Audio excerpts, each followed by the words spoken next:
Big breaking news. Nellore జిల్లా కావలి rural Rudrakota హైవేలో జరిగిన ఘటన.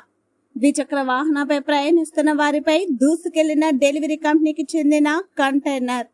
ద్విచక్ర వాహనంపై కంటైనర్ దూసుకెళ్లడంతో చెలరేగిన మంటలు. కాలి బూడిదైన ద్విచక్ర వాహనం. మంటల్లో చిక్కుకున్న కంటైనర్. మంటల్లో ఉన్న కంటైనర్ ఆర్పేందుకు ఫైర్ ఇంజన్. ద్విచక్ర వాహనంపై ప్రయాణిస్తున్న వ్యక్తులకు తీవ్ర గాయాలు. కావలి ప్రభుత్వ ఆసుపత్రికి తరలింపు.